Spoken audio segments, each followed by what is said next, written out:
Hey guys, tonight we're going to step into the worn leather sandals of a desperate king.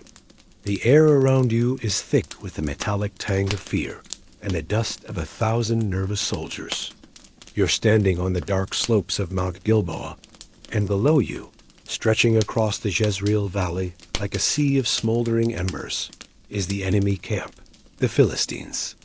Their fires burn so numerous, they seem to mock the very stars, and their laughter, carried on the cool night wind, sounds like the grinding of bones. Every path to guidance has gone silent. Your priests draw blanks. Your prophets hear nothing but the wind, and your dreams are empty, hollow spaces. The divine connection you once relied upon has been severed, leaving you utterly and terrifyingly alone on the eve of your most important battle. This is a story of faith, failure, and a final forbidden gamble. Honestly, if this were you, you probably wouldn't survive this. The odds are stacked so high, they blot out the moon. So before you get too comfortable, take a moment to like the video and subscribe, but only if you genuinely enjoy what we do here. We'd also love to see where and when you're tuning in from, so drop your city and local time in the comments below. It's always a quiet thrill to see how far these stories travel. Now, dim the lights, maybe turn on a fan for some gentle white noise, and let's ease into tonight's journey together. The leather straps of your bronze cuirass dig into your shoulders, a familiar weight that has somehow become heavier tonight.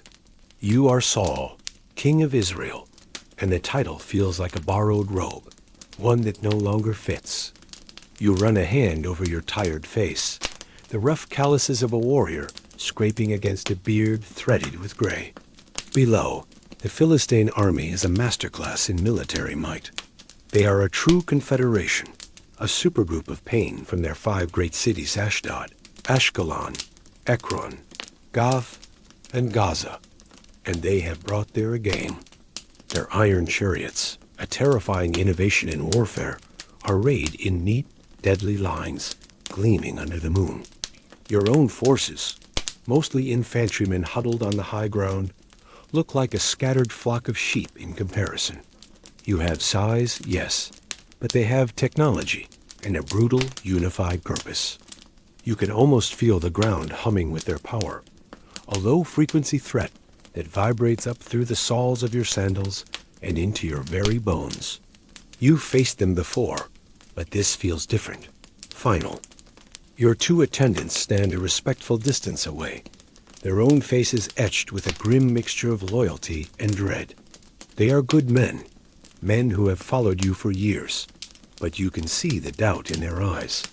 They're trying to hide it, but it's there, shimmering in the torchlight like a heat haze. They've seen you pace the same patch of rock for hours, staring down at the enemy, muttering to yourself. They've watched as you sent for the priests with the ephod, the sacred vestment containing the Urim and Thummim, those mysterious lots used to discern God's will. And they watched as the high priest's face fell, reporting only silence. Divine radio silence. It's the ultimate cosmic ghosting, and it's happening on the worst night of your life. Scholars still debate the exact nature of the Urim and Thummim. Were they stones, dice, or some other sacred objects that would give a simple yes-no answer? Whatever they were, tonight they are just useless trinkets in a bag. The silence from above is what truly terrifies you. It's not a peaceful silence. It's an accusatory one, a void where a voice used to be. A voice that once chose you, a humble farmer's son from the tribe of Benjamin, to be the first king of a nation. The memory feels like a story someone else lived. Was that truly you? The tall, handsome youth, hiding among the baggage, too shy to accept the mantle of leadership? Now, you are a grizzled, paranoid monarch, and the silence of your divine patron is a judgment in itself. You remember a time when guidance was clear, when victory felt preordained. Now, there is only the rustle of the wind through the terebinth trees, and the distant, confident noise of an army that expects to kill you by sunrise. A strange and rather unkingly thought flits through your mind. You wonder if Philistine kings ever had this problem. Probably not. They seem to get on just fine with their statues of Dagon and Astarte. Maybe their gods are just less moody. You shake the heretical thought away. It's the exhaustion talking. It has to be. You need a sign. You need a word. You need something, anything, to cut through this suffocating static. And if God won't speak to you from the heavens, perhaps you must force an answer from the world below. The thought is terrifying. It's blasphemous. It's illegal by your own decree. But as you look down at the endless fires of the Philistine camp, you realize that desperation is a key that can unlock many forbidden doors. The cold night air seems to carry ghosts, and the most persistent one haunting you is the specter of the prophet Samuel. Your mind, desperate for any anchor, drifts back, pulling you into the swirling currents of memory. You see him so clearly. His stern, weathered face, his simple, coarse robe, and eyes that seem to see not just the man standing before him, but the entire timeline of your soul, from its hopeful beginning to its bitter end. You are a young man again, impossibly young, sent by your father, Kish, on a fool's errand to find some lost donkeys. A classic fairy tale setup, really. Boy goes on a quest, finds a kingdom instead. You remember the frustration of the search, the dust, the endless walking. And then, the servant with you, ever the practical one, suggests seeking the help of the famous seer in a nearby town. Samuel. The memory is so vivid, you can almost smell the olive oil he used to anoint you. It was a special blend, likely mixed with cinnamon, cassia, and other fragrant spices, a fact often lost in the grandeur of the moment. The cool liquid trickled through your hair, down your forehead, and the scent was both intoxicating and terrifying. It was the scent of destiny. He leaned in, his voice a low rumble, and told you that you were the one chosen by God to lead his people, to save them from the very Philistines you now face. He gave you signs to confirm his words, prophecies that came true one by one, solidifying your belief in the people's. Chosen, special. The weight of it was immense, but it was a holy weight, a burden you were proud to carry. You were God's anointed, and with Samuel as your guide, you felt invincible. The donkeys were forgotten. You had found your purpose. But the memory sours, as it always does. It curdles into the defining failure of your reign, the Amalekites. The command was absolute, delivered through Samuel with chilling clarity. Total annihilation. You were to destroy everything men, women, children, infants, oxen, sheep, camels, and donkeys. Scholars have long debated the ethics and historical reality of such a command, questioning whether it was a divine decree or a reflection of the brutal harem warfare common in the ancient Near East. To you, at the time, it was simply an order from on high, and you obeyed, mostly. You led the army, you fought, you won a great victory. But then came the compromise. You spared Agag, the Amalekite king, perhaps as a trophy of your power, and you allowed your soldiers to keep the best of the livestock, the finest sheep and oxen, rationalizing that they could be used as a worthy sacrifice to God. A sensible, pragmatic decision, you thought. A king's prerogative. That was your mistake. You can still see Samuel's approach, his stride rigid with fury. He did not greet you. He did not congratulate you. His first words were a thunderclap of judgment. What then is this bleating of the sheep in my ears, and the lowing of the oxen that I hear? The shame of that moment is as fresh as if it happened this morning. Your excuses about sacrifices sounded pathetic, even to your own ears.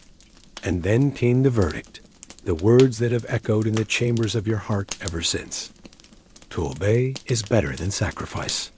He told you that because you had rejected the word of the Lord had rejected you as king. He turned to leave, and in a moment of sheer panic, you grabbed the hem of his robe, tearing it. He didn't even flinch. He just looked at the torn fabric and then at you. The Lord has torn the kingdom of Israel from you this day, he said, his voice devoid of all pity, and has given it to a neighbor of yours who is better than you. That was it, the beginning of the end. He called for Agag, and in a display of brutal piety, hacked the Amalekite king to pieces before your very eyes. It was a performance of righteous violence meant to show you what true obedience looked like. From that day on, Samuel never came to see you again, and though he mourned for you, you were cut off. The spiritual silence you're experiencing now, it didn't start tonight. Its roots are deep, planted in the soil of your own disobedience, watered by the bleeding of those cursed sheep. The irony is so thick you could choke on it. Here you are, a king contemplating a séance, when you yourself are the reason such practices were driven into the shadows. Your mind flashes back to the early, more confident years of your reign, after the break with Samuel. In your spiraling paranoia, you saw threats everywhere. With the prophet's endorsement gone, you needed to consolidate your power, not just politically, but spiritually. You had to become the sole conduit of divine authority in Israel. And that meant eliminating the competition. So, you issued the edict, a nationwide ban on necromancers, mediums, spiritists, and soothsayers of every stripe. It was a popular move, at least on the surface. It was seen as a righteous cleansing of the land, a return to religious purity as mandated by the ancient laws of Moses. Your decree was absolute. Anyone caught practicing these arts was to be exiled or put to death. You remember the fervor of the purge. Your officials, eager to please, were zealous in their enforcement. They smashed pagan idols, tore down high places of worship dedicated to other gods, and hunted down those who claimed to speak with the dead. It was a messy, fearful time. Old women who knew a bit too much about herbal remedies were suddenly suspect. People settled old scores by whispering accusations of witchcraft. The whole enterprise was a masterclass in political maneuvering masquerading as piety. A strange, lesser-known aspect of this was the sheer variety of divination practices you outlawed. It wasn't just summoning ghosts. The law covered everything from hepatoscopy, divining the future by inspecting the liver of a sacrificed animal, a favorite in Mesopotamia, to casting arrows and consulting household idols called teraphim. You essentially declared a monopoly on supernatural insight. Only the official channels, the prophets loyal to you, and the priests with the Urim and Thummim were sanctioned. Anyone else offering a glimpse behind the curtain was a criminal. Of course, the primary targets were the Ovid and Yidonim, the mediums and spiritists, those who claimed to bridge the gap between the living and the dead. These were the ones who truly threatened the established order. They offered an alternative source of knowledge, one that bypassed kings and priests entirely. What if a disgruntled citizen wanted to ask their deceased grandfather for political advice? What if a rival wanted to consult a long-dead judge about your claim to the throne? It was a spiritual backdoor you couldn't afford to leave open. You drove them underground, forcing them to operate in secret in remote villages, under the cloak of darkness. You made them outcasts. And now, you, the great purifier, the righteous king, are desperately in need of the very service you made a capital offense. It would be funny if it weren't so pathetic.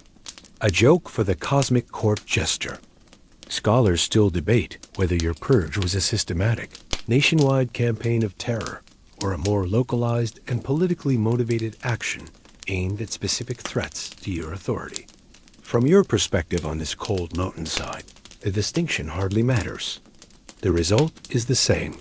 The people you need are hidden, terrified of you, and the laws you created. Finding one will be difficult. Trusting one will be even harder. How do you approach someone whose entire profession you have demonized? How do you ask for their help when your own men might have been the ones who burned their friend's hovel or drove their mentor into exile? You'll have to go in disguise, humbled and anonymous. The thought is galling. You, the king, reduced to skulking in the dark, seeking the aid of a criminal. The memory of your own righteous proclamations mocks you. You can almost hear the ghostly echo of your own voice booming across a public square, declaring the land cleansed. A mission accomplished moment that has aged like milk. The entire situation is a monument to your hypocrisy, built brick by brick from your own fear and pride. And tonight, you have no choice but to seek shelter in its shadow. Your attendants are looking at you, waiting for an order. You take a deep breath, the cold air stinging your lungs. Find me a woman who is a medium, you say, the words tasting like ash in your mouth. There is one, I've heard, in Ender. The decision, once spoken, hangs in the air, heavy and irrevocable. Your two attendants exchange a look. It's a flicker of an expression, barely perceptible in the torchlight, but you see it all. Shock, fear, and a dawning understanding of just how deep your desperation runs. These are not just bodyguards. They are your confidants, men who have seen you at your best and your worst. And this, they seem to understand, is a new low. There is no judgment in their eyes, only a resigned loyalty that both comforts and shames you. They nod, their movements stiff. The plan is insane, traveling through hostile territory to commit a crime of your own invention, but they are your men. Their lot is cast with yours. The first step is to shed your identity. You are too recognizable. Your height alone is a giveaway. You've been famous for being a head taller than any other man in Israel since your youth. Then there is the armor, the fine linen tunic, the royal insignia. They all have to go. You begin to unbuckle the straps of your cuirass. The bronze plates, which have protected you in a dozen battles, suddenly feel like a cage. As you lift the heavy armor off, a groan of relief escapes your lips. The physical weight is gone, but it's immediately replaced by the spiritual weight of what you are about to do. You hand the armor to one of your men, its familiar heft now foreign in his arms. Next is the tunic, woven with fine threads of purple, the color of royalty. It slides off, leaving you in a simple linen undertunic. It feels strange, illicit, to be so unadorned in the presence of your men. One of them produces a bundle of coarse, homespun cloth, a common man's garments.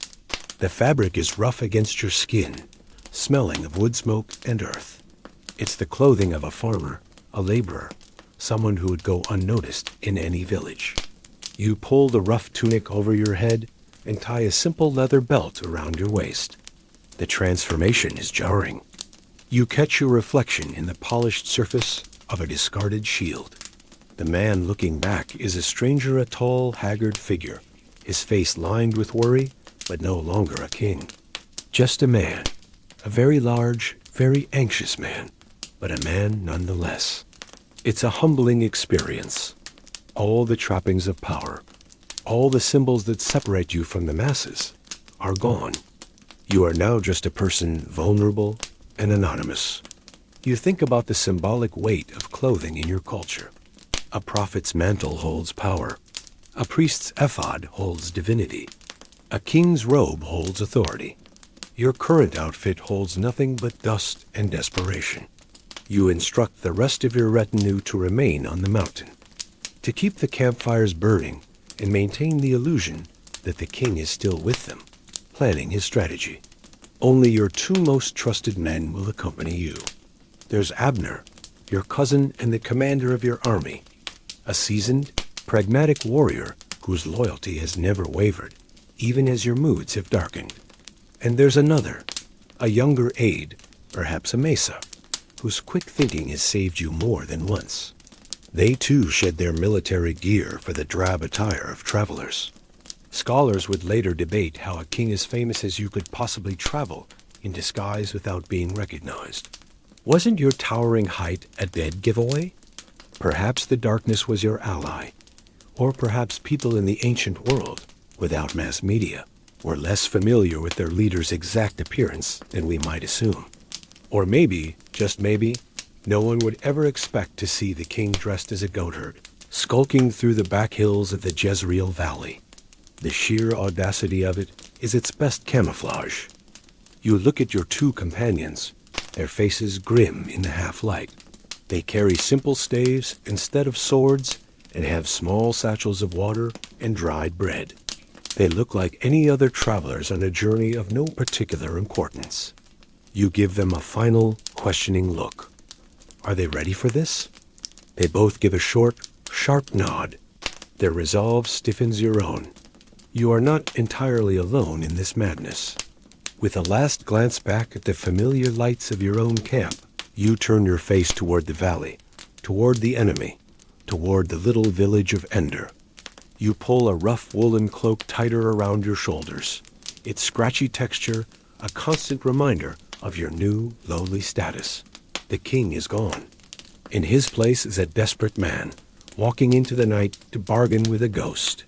The first step is the hardest, a quiet crunch of gravel under your sandal, a step away from your crown and into the Forbidden's dark. The descent from Mount Gilboa is treacherous in the dark. The path is little more than a goat trail, littered with loose rocks that threaten to slide out from under your feet with every step. The air grows warmer and more humid as you leave the higher elevation, and the clean, crisp scent of the mountain pines gives way to the smell of damp earth and decaying foliage. Your disguise, the coarse woolen cloak, is already making you sweat. Your two companions move with a practiced silence, their shapes little more than shifting shadows ahead of you. Abner takes the lead, his knowledge of this terrain invaluable, while your younger aide brings up the rear, his head constantly swiveling, listening for any sound that doesn't belong. The only noises are your own soft footsteps, the chirping of crickets, and the distant, unsettling murmur of the Philistine camp, a sound that seems to follow you, a constant reminder of the danger you are walking toward and the one you've left behind. You are now in the Jezreel Valley, the great breadbasket of Israel, but tonight it feels like a valley of death. The moon is a sliver, casting long, distorted shadows that play tricks on the eyes. A gnarled olive tree looks like a hunched figure watching you pass. A rustle in a thicket of reeds could be a wild animal, or it could be a Philistine patrol. Your heart hammers against your ribs with every unexpected sound. This is enemy territory. You are behind the lines. A king walking through the heart of the army that has come to destroy him. The paranoia that has been your constant companion for years is now screaming at full volume. Every shadow is a threat, every gust of wind a whispered warning. It's a stark reminder of your vulnerability. Out here, you are not the Lord's anointed. You are just meat, and the Philistines are the butchers. The journey feels endless. You walk for what seems like hours, your muscles aching from the tension and the unfamiliar exertion of a long trek on foot.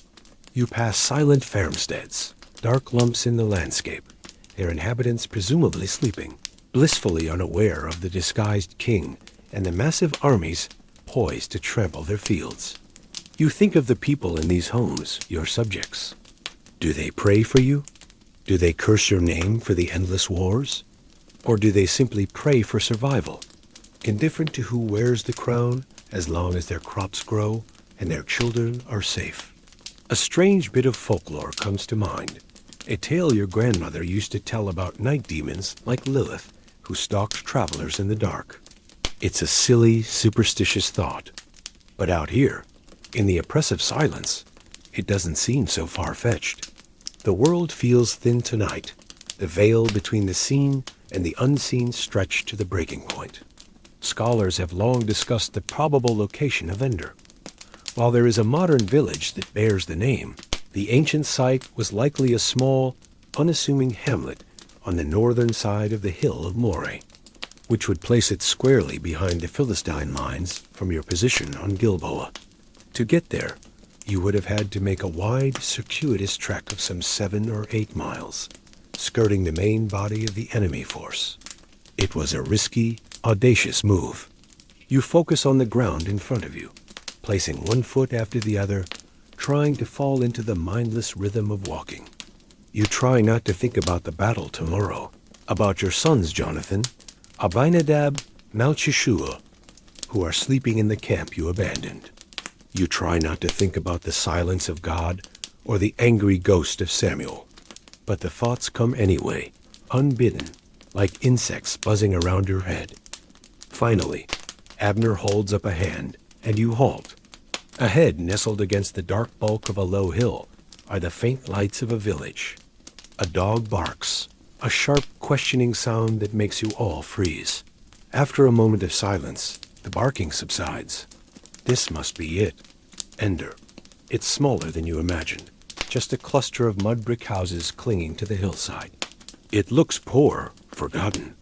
The perfect place for someone to practice a forbidden trade, far from the prying eyes of royal officials. The air here smells different of hearth smoke, penned goats, and something else. A faint herbal scent, like dried leaves and strange spices. A shiver that has nothing to do with the cold runs down your spine. You've crossed the valley. You've breached the enemy lines. You've found the place. Now comes the truly terrifying part, knocking on the door. You pull your cloak tighter, trying to shrink your great height, and follow Abner as he navigates the narrow, unlit alleyways of the sleeping village. The alleyways of Ender are a maze of packed earth and rough-walled homes, so narrow that you have to turn your broad shoulders to pass through some spots.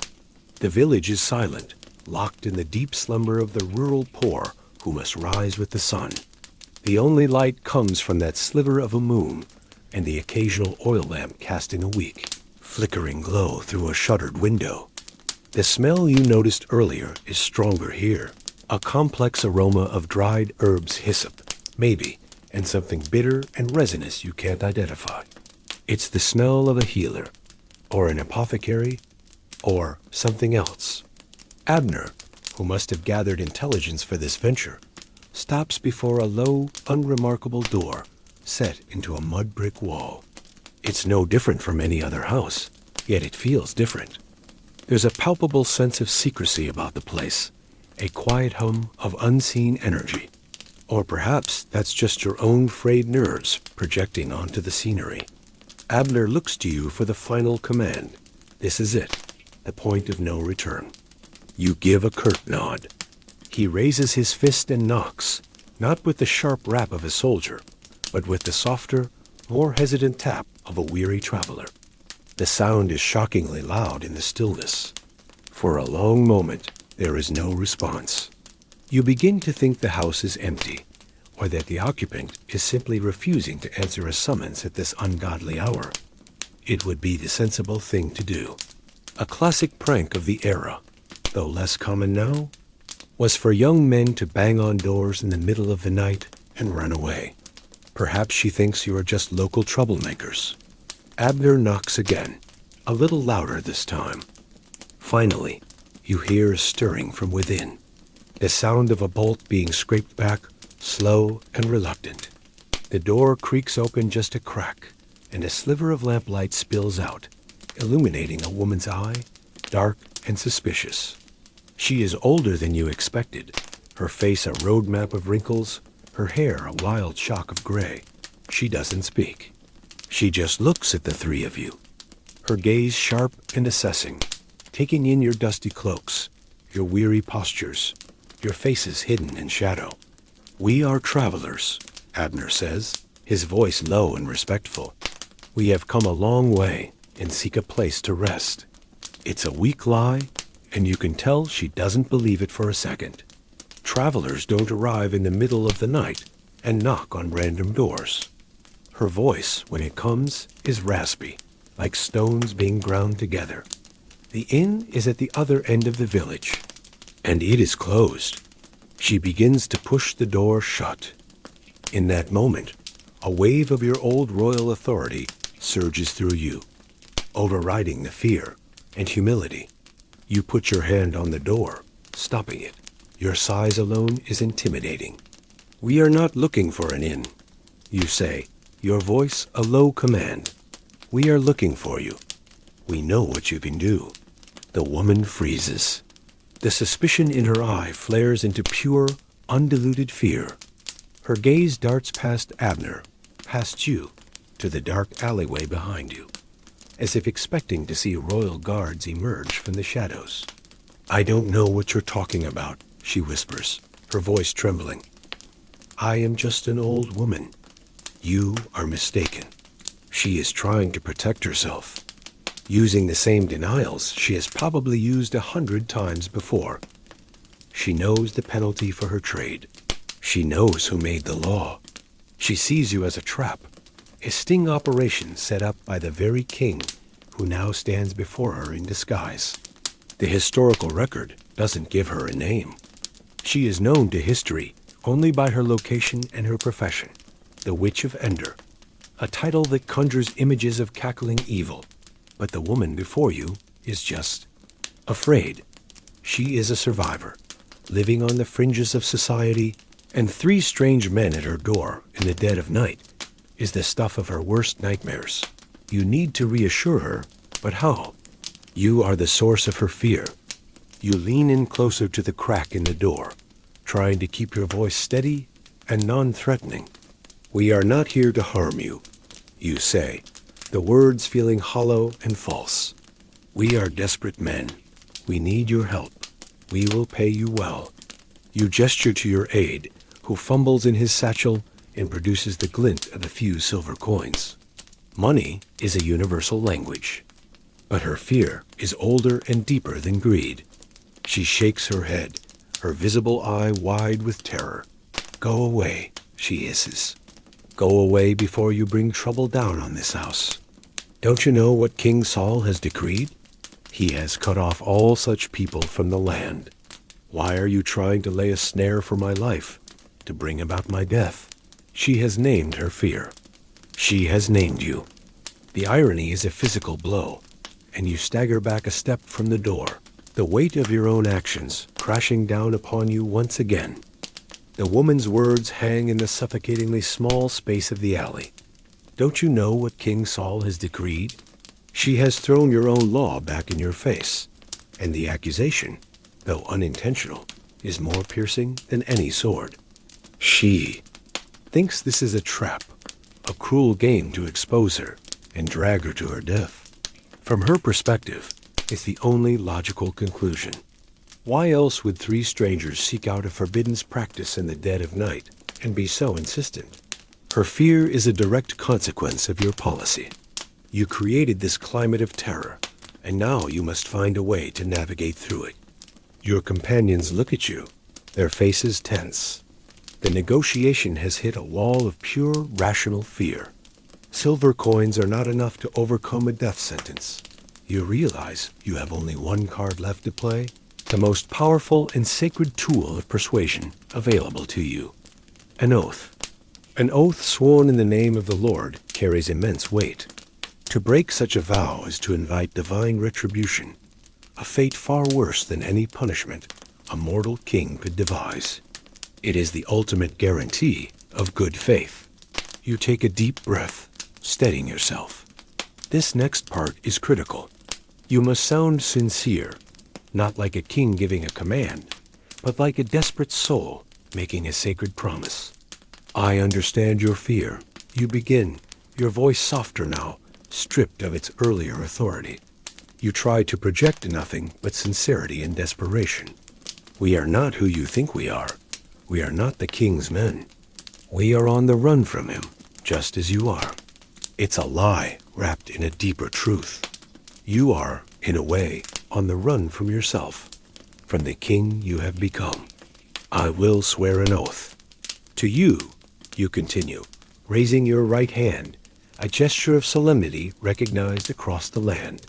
"As the Lord lives, no punishment shall come upon you for this thing." The woman in the doorway hesitates. Her eye studies your shadowed face, searching for any sign of deception. "As the Lord lives," this is the pivot point for her to accept. This, she has to believe that you fear God more than you desire to trap her. It's a high-stakes gamble on your part. You, who feel abandoned by God, are now invoking his name as a shield for her. The hypocrisy is staggering, a layer cake of deceit and desperation. Scholars often ponder this moment. Did the medium believe? The oath because the stranger seemed genuinely pious? Or was it the sheer force of his desperation that convinced her? Perhaps she sensed that a man willing to invoke God's name for such a dark purpose must be at the absolute end of his rope, and therefore, paradoxically, more trustworthy. A long silence stretches out. The only sound is the distant chirping of crickets and your own ragged breathing. You can feel Abner's tension beside you. If she refuses, the plan is over. Your journey, the risk, all of it will have been for nothing. You would be left with no choice but to return to your camp and face the Philistines with nothing but dread in your heart. Finally, you see a subtle shift in her posture, a slight relaxing of her rigid stance. The fear is still there, but a sliver of something else has crept in.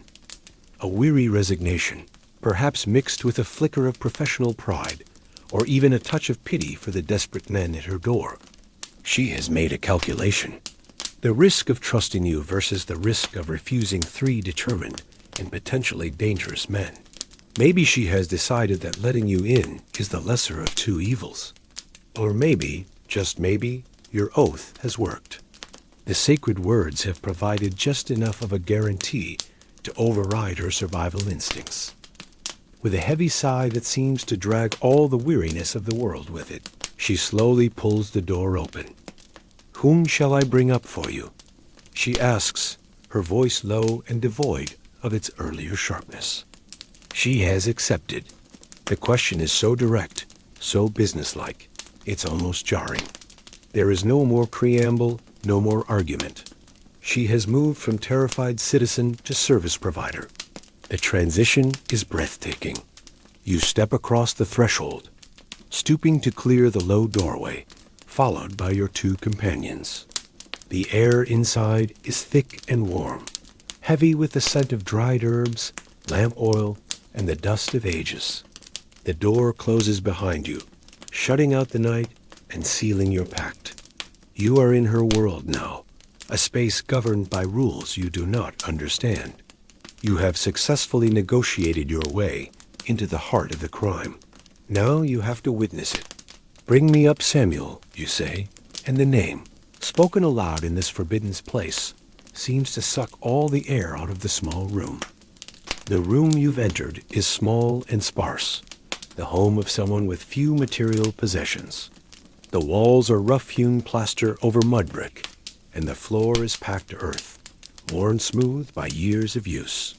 In one corner, there's a simple sleeping mat and a few clay pots. In the center of the room, a low fire pit glows with embers, providing a weak, pulsating light and a bit of warmth against the night's chill. Bunches of dried herbs hang from the wooden ceiling beams, their brittle forms casting strange, dancing shadows on the walls. It's not a sinister sorcerer's lair from a dark fantasy. It's the simple, functional home of a woman living on the margins. Yet, there is an atmosphere here, a stillness that feels ancient and charged. The medium, you still don't know her name, moves with a slow, deliberate purpose. Her earlier fear has been replaced by a focused, professional calm. She is in her element now. She gestures for you and your men to sit on a rough wooden bench against one wall. You obey without a word, feeling like intruders, like students in a classroom where you don't know the subject. She doesn't look at you. Her focus is entirely on the task at hand. She approaches the fire pit and adds a few small, dry sticks too. The embers, which begin to crackle and spit, casting more light into the room. Then, from a dark corner, she retrieves a small earthenware bowl. She begins to add ingredients to it from various pouches and jars she keeps on a low shelf. You can't see exactly what she's using, but you can smell them. A pinch of something that smells like salt, a crumble of dried leaves, a few drops of a dark liquid. The practice of necromancy, or consulting the dead, was widespread in the ancient world, from Mesopotamia to Egypt to Greece. Each culture had its own rituals. Some involved pouring libations of blood and wine into a pit, as Odysseus does in the Odyssey. Others involved complex incantations and the use of ritual. Objects. The biblical texts are famously vague on the actual methods used by the mediums of Canaan, which has led scholars to speculate endlessly. Was it a form of ventriloquism? A clever theatrical trick with a hidden assistant? Was it a hallucinogenic-induced trance, where the medium experienced visions and spoke what she saw? Or was there, as the text seems to suggest, a genuine supernatural event? The woman before you offers no easy answers. Her preparations are subtle, almost mundane. She begins to murmur, her voice a low, monotonous chant in a language or dialect you don't fully recognize. It's not the Hebrew of your court. It's something older, more guttural. The rhythm is hypnotic, and combined with the flickering firelight and the strange, incense-like smell rising from her bowl, the atmosphere in the room becomes thick and heavy. You feel a strange sense of drowsiness, a disconnection from your own body. Your companions are stock still, their faces pale masks of awe and fear. You wonder if the herbs she's burning have psychoactive properties.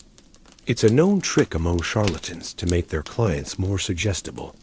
A strange historical tidbit floats into your mind. Some ancient Egyptian priests were known to use acoustics and hidden chambers to make statues appear to speak. Perhaps this is all just a very effective, very ancient form of theater. You find yourself hoping it is. The alternative is far more terrifying. The woman's chanting grows louder, more intense. Her body begins to sway back and forth in time with her words. Her eyes are closed, her face contorted in concentration. She is no longer just an old woman. She has become a conduit, a vessel for something beyond the room. She stretches her hands out over the fire pit, and the shadows they cast on the wall behind her look like giant, grasping claws.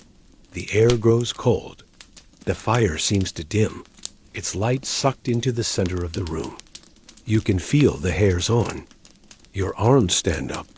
The rational part of your brain, the part that passed the laws and dismissed all this as fraudulent nonsense, is screaming that this is a trick. But the primal part of you, the part that has felt the terrifying silence of God, is starting to believe. A low humming sound fills the room, seeming to come from the very walls around you. It's a deep, resonant vibration that you feel in your chest. Then the woman's eyes snap open. But they are not focused on you. They are staring at a point in the empty space just above the fire, and she lets out a sharp, piercing cry. Not a chant, not a performance. A genuine shriek of utter terror and shock.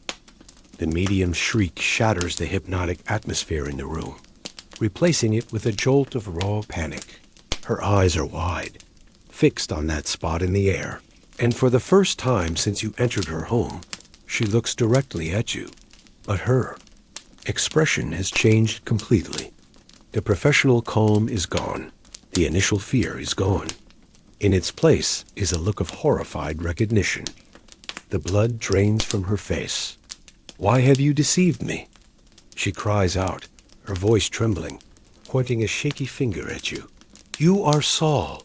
The charade is over.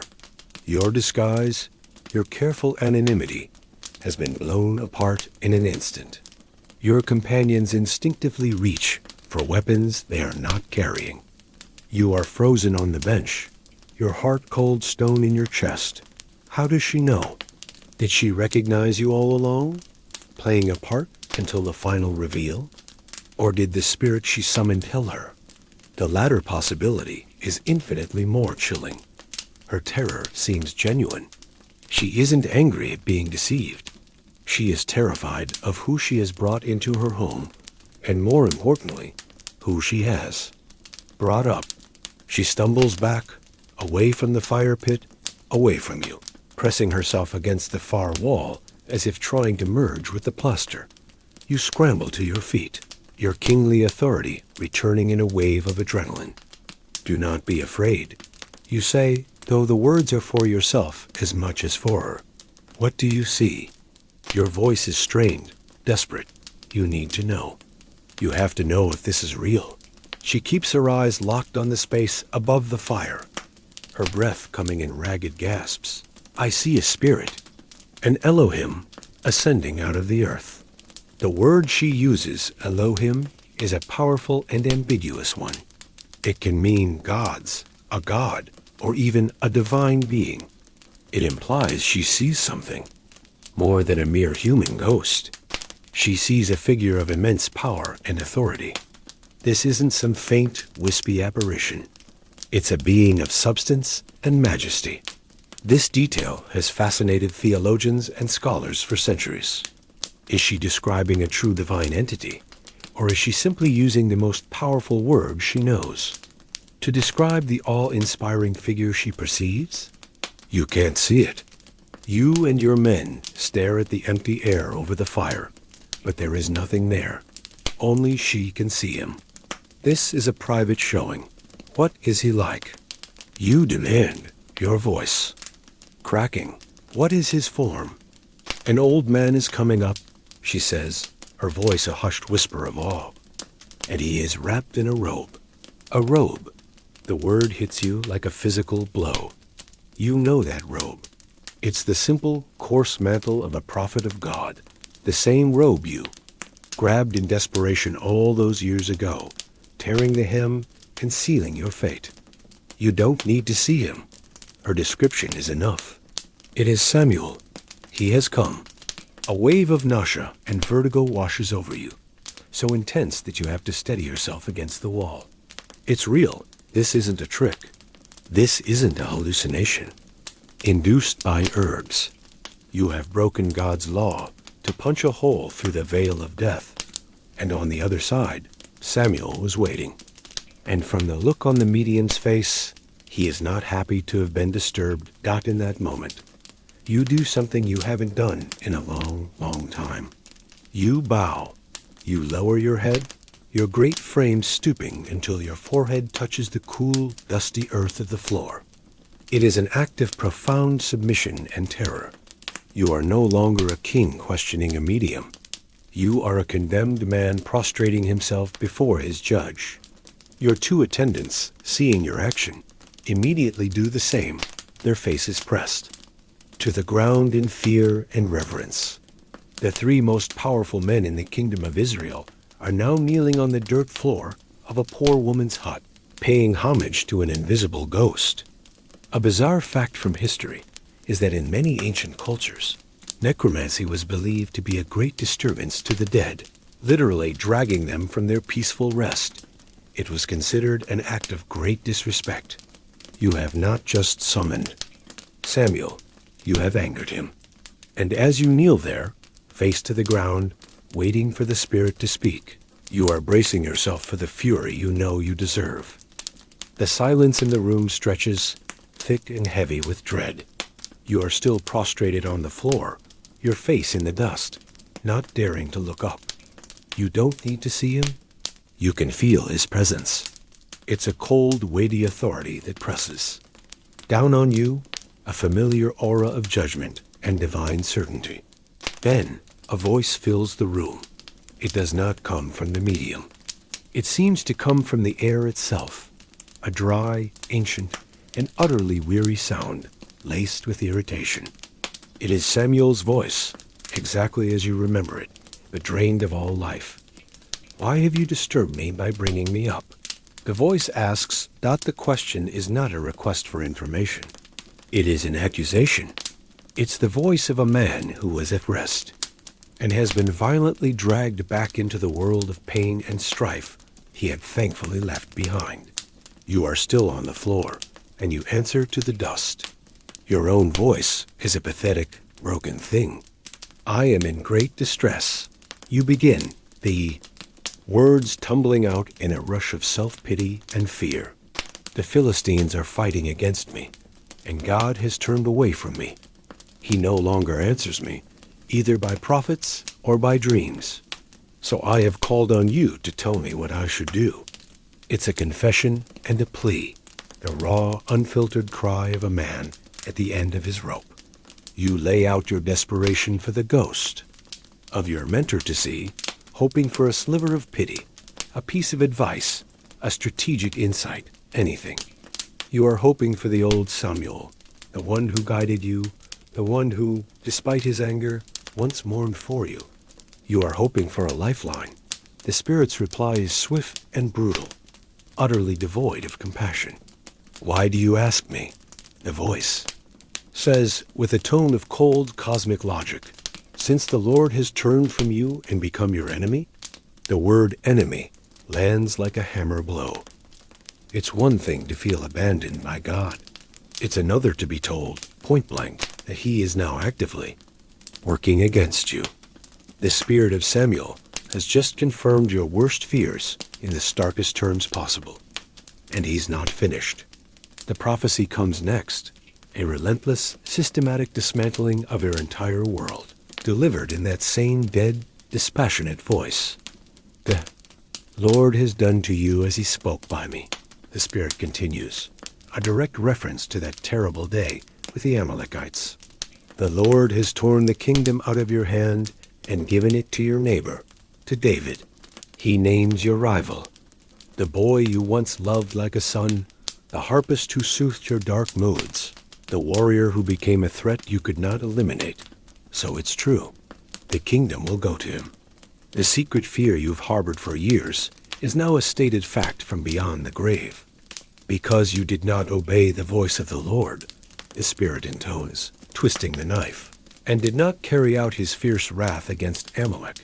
Therefore the Lord has done this thing to you this day. There is no ambiguity. This is not bad luck. This is not the ebb and flow of fortune. This is a direct consequence, a punishment. Your failure has come home to roost, and then the final devastating blow, the prophecy for the immediate future. Moreover, the Lord will give Israel also with you into the hand of the Philistines. It's not just your doom. You will drag your entire nation down with you. The army waiting on Mount Gilboa, the men who trust you, will be slaughtered. This single sentence is a historical controversy. Scholars debate whether this part of the prophecy was a later addition by writers who already knew the outcome of the battle, a vaticinium ex eventu, a prophecy after the fact, to make Samuel seem all the more powerful. But for you, kneeling on this floor, it is terrifyingly real. And tomorrow, the voice concludes, the word hanging in the air with absolute finality, you and your sons will be with me. The Lord will give the army of Israel into the hand of the Philistines. Tomorrow, not in a week, not in a month, tomorrow, you and your sons will be dead, with him, in Sheol, the gloomy underworld of the dead. It is the most specific, hopeless, and crushing prophecy imaginable. He has offered you no advice, no strategy, no comfort. He has only offered you a detailed itinerary of your own destruction. There is no hope. There is no escape. There is only the dawn, the battle, and the end. The last word of the prophecy, Philistines, echoes in the sudden, absolute silence of the room. The oppressive presence of the Spirit vanishes. The cold spot over the fire is gone. The air is just air again, thick with dust and the smell of herbs. But the words remain, etched into your mind like a funeral inscription. Tomorrow, you and your sons will be with me. Your body, already weakened by days of fasting and stress, can no longer sustain the blow. Your strength evaporates. In an instant, it's not a conscious decision. It's a total system failure. The muscles in your great frame give out, and you collapse, falling full length onto the earthen floor. You don't even have the energy to cushion your fall. Your head hits the packed dirt with a dull thud.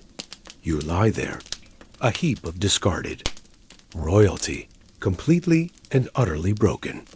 The world narrows to a swimming gray haze. The sounds of the room, the crackling fire, the woman's sharp intake of breath, your companion's rustling movements, seen to come from a great distance, that it is the physical manifestation of absolute despair. Hope is not just a feeling. It's a physiological fuel, and your tank has just run dry. You haven't eaten all day, nor the night before, a fact the narrative makes clear. Fasting was a common practice when seeking divine guidance, a way of showing piety and humility. But in your case, it has only served to leave you physically empty, with no reserves to withstand the psychological devastation of the prophecy. You lie on the floor, not moving, barely breathing. Your mind is a vortex of horror. You see the faces of your sons. Jonathan, your brave and beloved firstborn, whose friendship with David was a constant, painful reminder of what you had lost. Abinadab and Malchishua, strong and loyal, their lives now forfeit because of your failures. You are not just a failed king. You are a failed father who is leading his children to the slaughter. Your two attendants, Abner and the younger aide, rush to your side. They try to lift you, their hands grabbing at your arms, their voices a low murmur of concern. My lord, your majesty, Saul, but you are a dead weight. You have the monolithic inertia of a fallen statue. They can't move you. They are strong men, but you are a giant. And a giant with no will to move is an immovable object. You hear their frantic whispers, but the words don't form coherent sentences. It's all just noise, the meaningless chatter of a world that is about to end. The woman the medium watches from the corner, her face a mixture of fear and, surprisingly, something else. Pity. This collapse is a pivotal moment. Throughout your reign, you have been defined by your towering physical presence, your strength, your martial prowess. You have been a man of action, for better or worse. Now you are utterly passive, a helpless giant felled not by a Philistine, sword, but by a handful of words from a ghost. Scholars often point to this as the true moment of your death. The battle on Gilboa the next day is just a formality, the physical conclusion to a spiritual death that happens right here, on this dirt floor. Your spirit has already departed to that bleak, shadowy place Samuel spoke of. Only your body remains, waiting for the enemy to catch up. You feel a strange detachment, as if you are floating above your own body, looking down at the pathetic scene. The mighty King Saul, conqueror of the Amalekites, defender of Israel, lying in the dust of a witch's hut, unable to stand. It's a fittingly ignominious end. The irony stings more than any wound. You came here seeking a word of hope, a plan, a way out. Instead, you received a death sentence with no possibility of appeal. A lesser-known detail of ancient Near Eastern beliefs about the afterlife is that Sheol, where Samuel now resides, and where you are destined to go, was not a place of punishment or reward. It was simply an end, a gray, silent, strengthless existence for all, righteous and wicked alike. Samuel didn't summon you to hell. He just told you that your time in the world of light, life, and action was over. Tomorrow, you will join the Yao, silent, powerless majority. Lying on the floor, the truth of that settles into your bones, a cold more profound than the grave. You have no more moves to make. The game is already lost. You are still on the floor, a mountain of a man reduced to rubble. Your attendants are trying to coax you up, their pleas growing more urgent as the minutes tick by. They know you need to get back to the camp before dawn, before your absence is noted, before the army wakes up to find its king missing. But their words are just a meaningless buzz. You are lost in the abyss of Samuel's prophecy. Your will to move has been amputated. Then another voice cuts through the fog. It's the woman, the medium. She steps forward, out of the shadows, her initial fear now completely replaced by a surprising and powerful maternal authority. She shoos your men away with a wave of her hand. Leave him be. she says, her voice firm but not unkind. The man is in shock. She kneels down beside you, her movements stiff with age. She is no longer the terrified outcast or the mystical conduit. She is just a woman looking at another human being in profound pain. She sees past the failed king, past the hypocritical lawgiver, and sees only a broken, starving man who has just been told he and his sons are going to die. "I have listened to your voice," she says softly, her words addressed to you, though you are barely conscious. "I have put my life in your hand and have obeyed the words that you spoke to me." She is reminding you gently of the pact you made. She risked everything for you. This is a subtle but brilliant psychological move. She is re-establishing a connection, a relationship of mutual obligation. She is not your subject, nor your enemy. She is the person whose life you swore to protect, and she is now in a stunning reversal of roles, trying to save yours, if only for a few more hours. "Now, therefore," she continues, her tone shifting from gentle reminder to gentle command, "please, listen to your servant's voice. Let me set a morsel of bread before you, and eat, that you may have strength when you go on your way." The offer is shocking in its simple, profound humanity. Here is a woman you legally classified as a criminal, an outcast worthy of death. You came to her house to use her, to exploit her forbidden gift for your own selfish needs. She has every reason to hate you, to fear you, to throw you out into the night and let you meet your fate. Instead, she offers you food. It is an act of pure, unadulterated compassion, a moment of grace in the deepest pit of your despair. Historians and theologians have marveled at this for centuries. In a story filled with divine judgment, political betrayal, and brutal warfare, this anonymous, outlawed woman provides the only true moment of loving kindness. She, the witch, becomes the story's moral center. Your attendants are stunned into silence by her audacity and her compassion.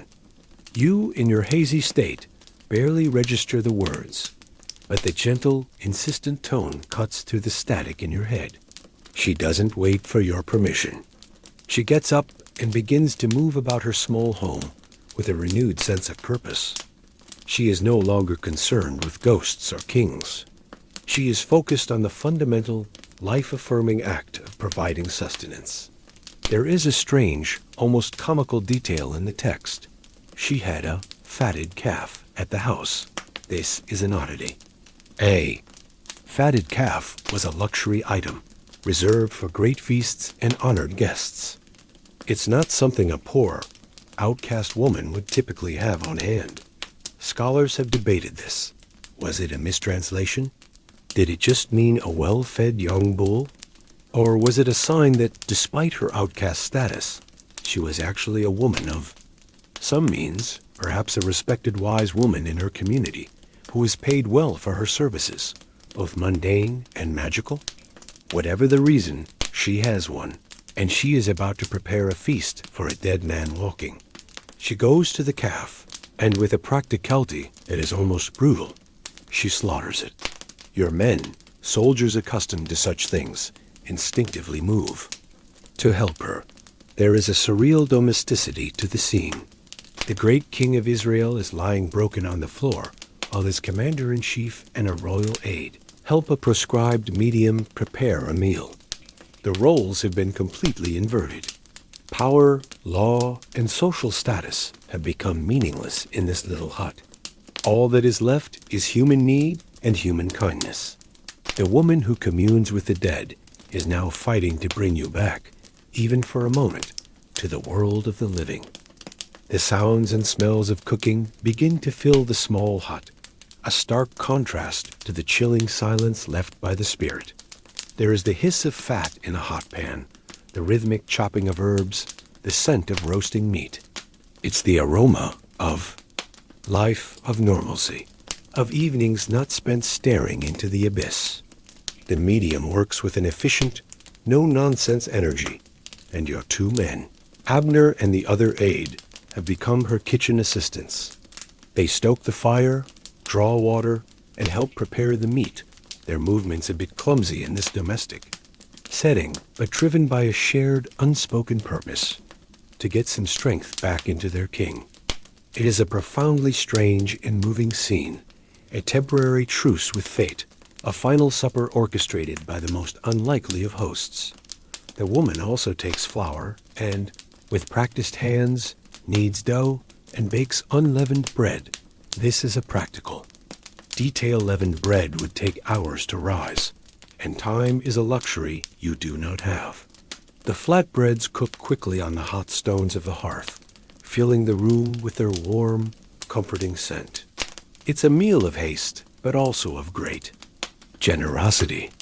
The slaughtering of the fatted calf was an act of extravagant hospitality, something one did for a truly honored guest. She is treating you not as the terrifying monarch who outlawed her, nor as a pathetic, broken man, but as a guest deserving of the absolute best she has to offer. It's an honor you have done nothing to earn. You are still lying on the floor, but the initial shock is beginning to recede, replaced by a vast, empty weariness. The smells from the fire are starting to penetrate your stupor, reminding your body that it is, in fact, still alive. Eventually, the meal is ready. The woman and your men manage to get you to sit up, propping you against the wall. You move like an automaton, your limbs heavy and disconnected. They place a low table before you, laden with the roasted meat and the fresh, warm bread. You stare at it, uncomprehending at first. Food seems like a pointless absurdity. Why eat when you will be dead by this time tomorrow? What is the point of strengthening a body that is already forfeit? It feels like polishing the brass on a sinking ship. Eat, the woman says again, her voice gentle but firm. It is the same tone a mother uses with a sick child. You look at her, truly look at her, for the first time. You see the deep lines of compassion around her eyes. You see the strength in her weathered hands. You, who have been surrounded by courtiers, generals, and prophets, find the only true act of grace in your final hours comes from a woman you would have had executed a week ago. This simple act of feeding you is more profound than any prayer or sacrifice. A strange historical fact is that sharing a meal in the ancient Near East was a powerful act of covenant and fellowship. To eat bread with someone was to establish a bond of peace and mutual obligation. You are, in this moment, in covenant with the Witch of Endor, the king and the outcast, breaking bread together as equals in the face of death. Slowly, hesitantly, you reach for a piece of bread. Your hand trembles. You tear off a piece and put it in your mouth. The taste is revelatory. The simple, honest flavor of baked flour and salt awakens your senses. You then take a piece of the meat. It is rich and savory, and the hot food begins to spread a welcome warmth through your cold, empty stomach. You begin to eat, mechanically at first, then with a growing, desperate hunger. You eat because she told you to. You eat because your body is screaming for fuel. You eat because, for this one brief moment, you are not a king or a condemned man. You are just a living creature, partaking in the ancient ritual of sustenance. Your men eat too, their faces grim but relieved to see you taking nourishment. The three of you eat in silence, the only sounds the tearing of bread and the quiet chewing. The woman does not eat with you. She stands back, watching, her duty as a host fulfilled. It is a scene of immense pathos and profound irony. The last supper of King Saul, served by the very woman whose kind he sought to exterminate. It is a meal that will not save your life, but it will give you the strength to face your death. The meal is finished. The warmth of the food has settled in your belly, a small temporary anchor in a sea of despair. It hasn't brought hope as a country whose borders are forever closed to you, but it has brought a measure of physical strength. The gray fog of shock has lifted enough for you to function, to think, to move. The prophecy hasn't changed. Your fate is sealed. But now, at least, you can walk toward it on your own 2 feet. You will not be carried back to your army like a sack of grain. You will return as their king, if only for a few more hours. Rise, your great height once again filling the small room. Your joints ache, and a bone-deep weariness remains, but the paralysis is gone. You look at the woman. How do you thank someone for such a kindness? What words are adequate? Thank you seems laughably insufficient. You are the king. You could offer her gold, land, a royal pardon, but you know that any promise you make is worthless. By sunset tomorrow, your decrees will be meaningless. Your treasury will belong to the Philistines, and you will be a ghost. You have nothing to give her that would be of any real value. Perhaps the only true gift you can give her is to leave, to take your aura of doom and death away from her doorstep. Forever. You meet her eyes, and there is a moment of silent understanding. No words are exchanged. None are needed. You give her a slow, deliberate nod.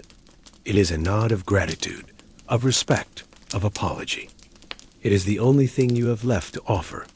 She nods back, a small, almost imperceptible gesture. Her face is a stoic mask, but you think you see a flicker of sadness in her eyes. She knows exactly where you are going. She has seen the end of your story. She is the last person to show you kindness, the final, unexpected grace note in the tragic symphony of your life. A curious little-known superstition of the time was the belief that a person's fate was sealed at their birth. All the struggles and triumphs in between were just the playing out of a predetermined script. As you look at this woman, you feel the crushing weight of that idea. Your script was written long ago. Perhaps on that day you spared the Amalekite king, and tonight was simply the reading of the final terrible act.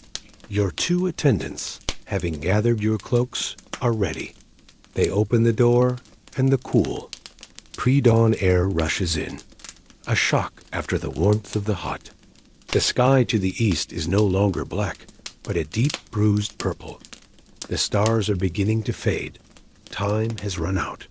You take one last look at the interior of the hut, the embers of the fire, the remnants of the meal, the woman standing like a statue in the shadows, and then you step out into the dying night. You pull your rough cloak around you, the disguise feeling even more like a shroud now. The journey back across the Jezreel Valley is the mirror image of the one that brought you here, but the emotional landscape is entirely different. The earlier trip was fraught with tension, fear, and a desperate, flickering hope. The return is steeped in a calm, hollow certainty. The fear is gone, replaced by a cold, quiet resignation. There is nothing left to be afraid of. You already know the worst. The shadows no longer seem to hide enemy patrols. They are simply shadows. The landscape is no longer threatening. It is merely indifferent. The Philistine campfires, still burning in the distance, are not a source of anxiety, but a simple fact. The stage upon which the final scene will be set. You walk in silence, flanked by your 2 loyal companions. What could they possibly say to you? What comfort could they offer? They are walking beside a dead man. They know it. They are loyal to the end, and their end is tied to yours. Their quiet presence is its own form of bravery, a final, futile act of solidarity. The path back up Mount Gilboa seems steeper, the rocks sharper. Each step is an effort, not of the body, but of the will. You are walking toward your own execution. The first blush of dawn is now visible, a pale pink line on the eastern horizon. It is the dawn of the last day of your life. It is beautiful, and it is terrible. You reach the summit and see the lights of your own camp, the soldiers beginning to stir. They will look to you for leadership, for inspiration, and you will give it to them, playing the part of the king one last time, all while knowing you are leading them into a slaughter foretold by a ghost in a witch's hut. You stand once more on the rocky overlook of Mount Gilboa, the same spot where your night of terror began. But the man who stands here now is not the same one who paced this ground in a frenzy of desperate hope just hours ago. That man is gone, replaced by this hollowed-out shell, a king made of memory and resignation. The sun is beginning its ascent, painting the edges of the clouds in fiery shades of orange and gold. It is a sunrise like any other, magnificent and impersonal, utterly oblivious to the fact that it is illuminating the last day of your life and the lives of your sons. The air is cool and clean, and for a moment, you can almost forget the prophecy. You can almost believe it's just another day of battle. But the knowledge sits in your gut like a stone, a cold, heavy certainty that leaches the color from the morning. Below, the Philistine army is stirring. The murmur you heard last night has grown into a roar, a sound of thousands of men preparing. For war, you can see the light glinting off their spear points and their burnished iron chariots. They are a machine of war, waking up and hungry for victory. You look over at your own army. Your men are waking too, shaking off the chill of the night, checking their weapons, eating a sparse morning meal. They are brave men. They are your men. They look up at the ridge where you stand, expecting to see their king, tall and resolute, a beacon of strength. They don't know that their beacon is a hollow reed, already broken. They don't know that their fate has been sealed by your past sins. A historical fact often overlooked is the psychological importance of a king in ancient warfare. The king was often seen as the living embodiment of the nation's fortune and its connection to the divine. If the king fell, the army's morale would shatter. You know this. Your death tomorrow no, today will not just be a personal end. It will be the signal for a national catastrophe. Your two attendants, Abner and your aide, stand with you, their faces etched with the grim knowledge they now share. They look at you, waiting for the order to begin the day, the order to prepare for the battle you all know is lost. You owe it to them, to all the men down below, to play your part. You take a deep, shuddering breath, filling your lungs with the morning air. You are Saul, son of Kish, the first king of Israel. You were anointed by God, and though he has rejected you, the oil once touched your head. You will not meet your end cowering in a tent. You will not run. You will meet it on the battlefield, sword in hand, facing the enemy. You will die a king. Make the men ready, you say, your voice surprisingly steady. It sounds like the voice of a king. Abner nods, his face grim, and heads down the slope to relay the orders. You are left alone with your thoughts and the rising sun. You think of your sons, Jonathan, Abinadab, Malchishua. They will be preparing now, donning their own armor, unaware that they are dressing for their own funerals. A wave of love and regret, so powerful, it almost brings you to your knees, washes over you. If you could, you would trade your life 1,000 times to save theirs. But the prophecy was specific. You and your sons will be with me. There is no escape for them either. Their only crime was being born to you. The weight of that is the heaviest burden of all. You have failed everyone. Your God, your prophet, your people, your children. All that remains is to see it through. You turn your face to the east, letting the first direct rays of the sun warm your skin. It is time. You begin the slow walk down to your camp, to your army, to your destiny. A lonely, towering figure silhouetted against the dawn of your last day. And so, as the first light of that fateful morning stretches across the valley, we leave. You there, on the slopes of Mount Gilboa. The air, once filled with the chill of uncertainty, is now still and heavy with the silence of foreknowledge. The vibrant colors of the sunrise seem to fade into a soft monochrome gray as you descend toward the waiting battle. Each step a quiet acceptance, a final weary march toward an end that has already been written. The sounds of the waking army, the yaw, clang of bronze on bronze, the low murmur of voices begin to soften and recede, as if you are already passing from this world into the next. The sharp edges of the rocks, the scent of the dry earth, the feeling of the morning sun on your face, it all begins to blur, to lose its substance, becoming a distant, fading memory even as it happens. Let the image soften now, the tall, lonely king walking into the light, a figure of tragedy and sorrow, until he is just a silhouette, and then nothing at all, absorbed into the quiet hum of history. The story is over. The prophecy has been fulfilled, and all that is left is a deep and profound stillness.